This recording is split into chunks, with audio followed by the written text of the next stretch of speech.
পাপ। ঈশ্বরের তৈরি করা একটি সুন্দর বাগানে প্রথম পুরুষ আদম এবং নারী হবা বসবাস করত। কিন্তু শয়তান ছল চাতুরির মাধ্যমে সাপ সেজে আদম এবং হবাকে প্রলুব্ধ করল।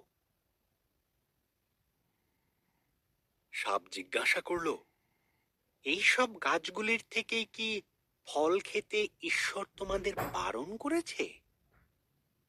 হবা উত্তর দিল, শুধু মাঝখানের গাছটির ফল খেতে বারণ করেছে, যদি খাই তাহলে মারা যাব।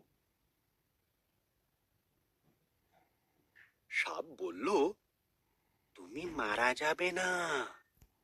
ঈশ্বরের ওই গাছ থেকে ফল খেতে না দেওয়ার পেছনে বিশেষ কারণ আছে। যদি তুমি খাও তবে তাঁর মতন হয়ে যাবে।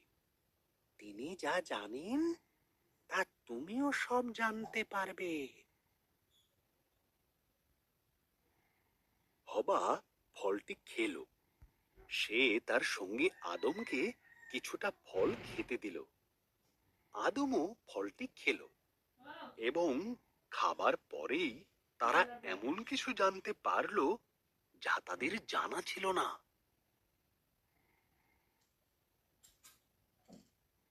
একটি বিষয় তারা জানতে পারল যে তারা উলঙ্গ ছিল।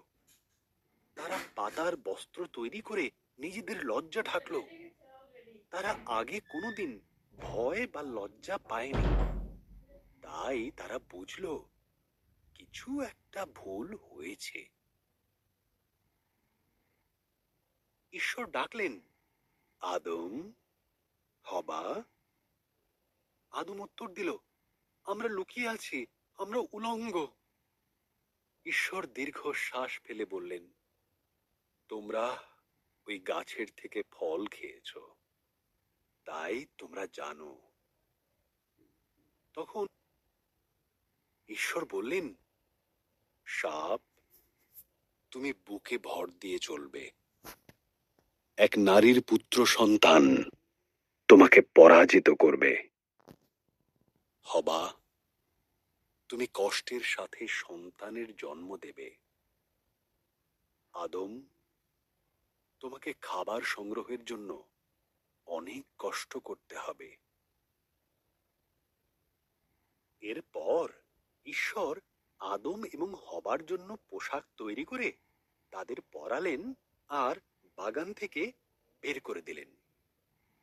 ঈশ্বর এক স্বর্গদূতকে জ্বলন্ত তলোয়ার হাতে দিয়ে সেখানে রাখলেন, যাতে তারা আর ফিরে আসতে না পারে।